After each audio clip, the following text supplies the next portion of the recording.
Hi, I'm Suzana Brady, Senior Vice President for Worldwide Sales and Marketing for Cobalt Digital, and I'm also a chairwoman for the RIST Forum. For those of you who haven't heard about RIST yet, the RIST Forum exists to support the adoption of the RIST protocol. The RIST protocol enforces interoperable, and it's a technically robust protocol that to really deliver high quality video over unmanaged networks.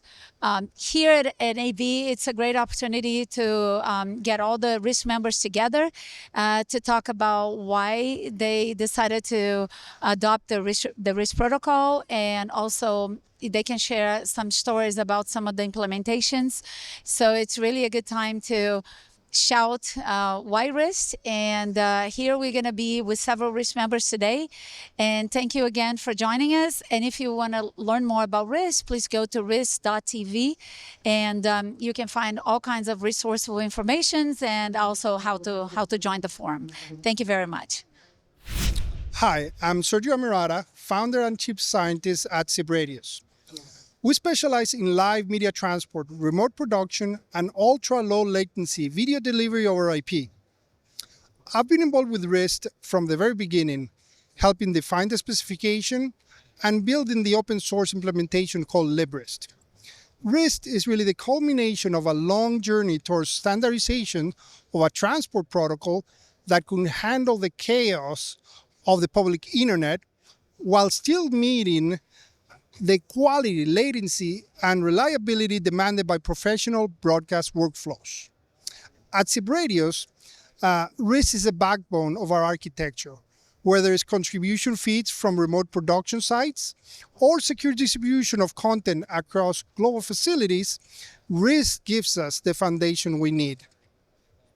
We use it extensively in our products, for example, our MRTC, where we combine RIST with MPEG-TS to deliver synchronized streams with the use of the built-in PTP Grandmaster clock that works on both GNSS or cellular time sources. We deployed RIST for major international broadcasters, sports organizations, and companies of all sizes. We currently have over 5,000 point-to-point and point-to-multipoint links running 24/7. In one recent sports project, we delivered multiple feeds to live remote commentary positions, both on site and back at the broadcaster's home facilities. We achieve 500 millisecond glass-to-glass latency while securing the high-value content across a distributed global network in that case. RIST really gives us the flexibility to work across any IP network with encryption, packet loss recovery, and open interoperability built in. That's not just nice to have, but it's essential when the stakes are high and you're working with premium, rights-sensitive content. For us, RIST is part of the DNA on how we build systems that are resilient, scalable, and production-ready. Thank you. Georges Bery, global sales of GlobalM. We produce a software-defined video network that implements RIST. We have, in the past, already used RIST as very early adopters. One of the main events where it happened was the Queen's funeral, where we were mandated by BBC to serve 60 broadcasters, and a certain number of them requested to have the signal in RIST.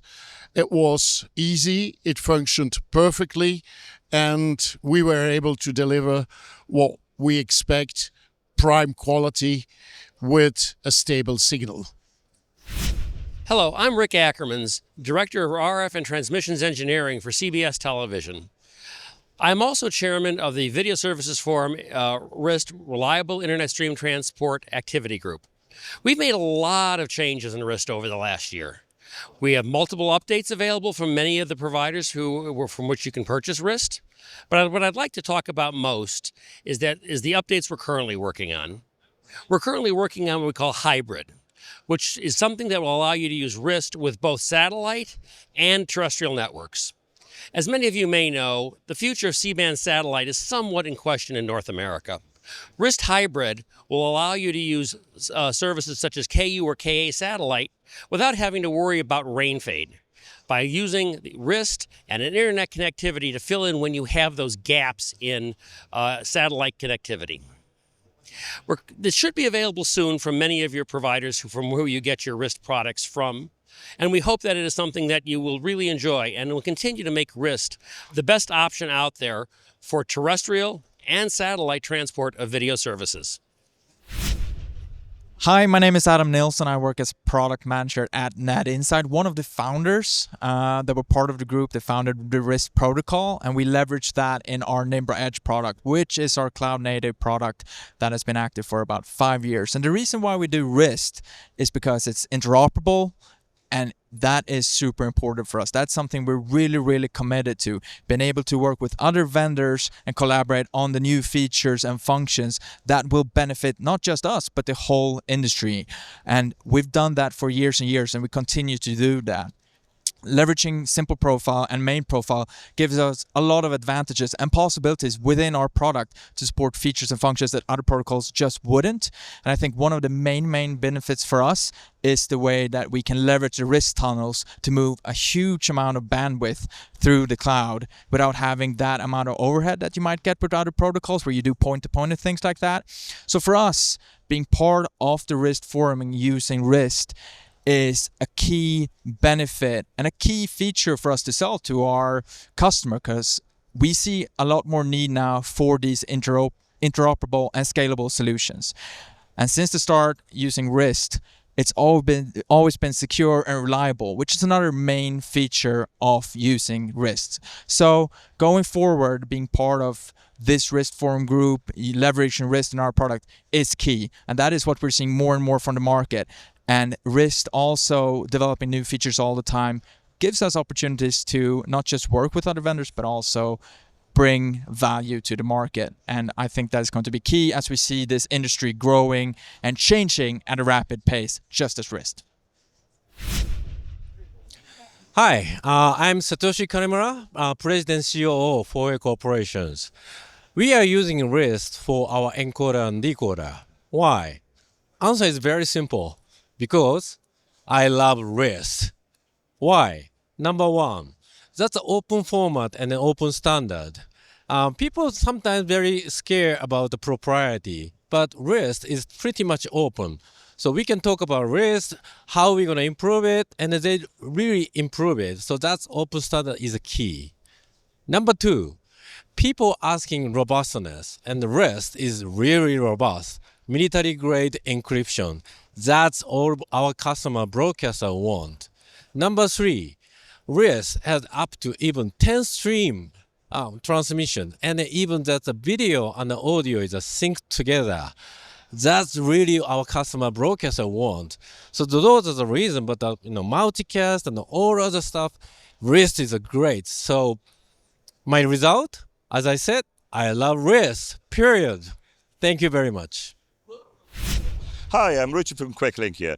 I'd like to tell you what we've been doing on the RIST side of it. So basically, we had a problem. What we wanted to do is find a solution which allowed our Studio Pro. So Studio Pro is basically a full-blown switching system. We have hardware devices, rack-mounted hardware devices, and what we wanted to do was run those locally. We also wanted Studio Pro running in the cloud, so we needed a way of actually interconnecting and taking the video output from our Studio Pro and presenting it into our cloud instances. So this is where RIST came in for us as a method of basically taking the output from the Studio Pro switcher, fitting it as an input into our Studio Pros running in the cloud. And it was a great technology, allowing really high bandwidth, throughput, really low delay on that side, and created a great solution. So that's our case study of where we've been using RIST. Hi, my name is Saeed Muhammad, and I lead business development for Evertz Microsystems media transport products. Over the years, Evertz has integrated the RIST protocol in a number of our devices, ranging from edge devices to content acquisition and signal normalization products. We have seen that our customers prefer to use the RIST protocol because of its robustness, error correction, as well as redundancy capabilities, as well as its integration with the VSF, which allows for interoperability between a number of different vendors. Hi, I'm Ciro Noronha, CTO of Cobalt Digital, president of the RIST Forum, and editor of the RIST specifications. So you can say I live and breathe this thing. Cobalt was one of the founding members of RIST, and we have been contributing to the specification since the beginning. We believe in open standards, open specifications, and an open playing field, so everybody interoperates with everybody. RIST has gone a long way from simple profile, main profile, advanced profile. We got the foundation in, and then we have the TR-64 series of specifications for the ancillary data. So it is a very rich, complete protocol. And I want to talk about one of our customers that loves it. They had contribution over the internet, and they had internal network. So they use seamless switching to send one copy of the stream through the local network and another copy of the stream over the internet, achieving much better reliability. That's one of many success stories of RIST, and that's why we do this for to improve the industry and to improve our customers and give them choice. And that's the story of RIST, and that's why we do it, and that's why we've been since the beginning. Thank you. My name is Adi Rozenberg. I'm the CEO of AlvaLinks. And today I'm going to talk about a new feature of RIST that was introduced just this year. This is service selection. Why is it exciting? Because now we can do something majestic. We can cherry pick services that we are sending to our destination by the destination itself. It can select services that he wants to receive based on the network conditions that he feels. So now, if I'm sending the same content to multiple locations, every location can cherry pick services based on the network condition that he feels. Imagine that you have a tornado, you don't have enough bandwidth. We can cherry pick one of 8 services that we want to receive, the other will drop, and we will save bandwidth. This is a new concept in delivery. With that, receivers can now select whatever they need based on prioritization, things that they want to consume or not. It's a new era for transmission. Hi, I'm Suzana Brady, Senior Vice President of Worldwide Sales and Marketing for Cobalt Digital, and I'm also the chairwoman for the RIST Forum. The RIST Forum really was created to drive adoption of the RIST protocol. The RIST protocol is all about interoperability. It's a very technical, robust way to deliver high-quality video over unmanaged networks. And the RIST protocol does this by defining a set of specifications that are specific enough to guarantee interoperable implementations while leaving room for a lot of creativity and innovation from vendors. So vendors can come in and layer their advanced functionality on top of the RIST protocol. So this is the beauty of it.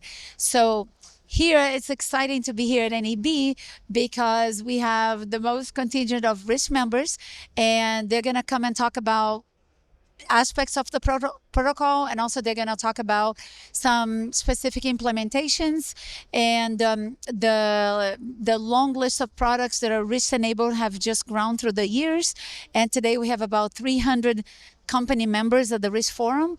And if you want to learn more about us and join us, please go to RIST.tv. Thank you very much, and hope to see you there.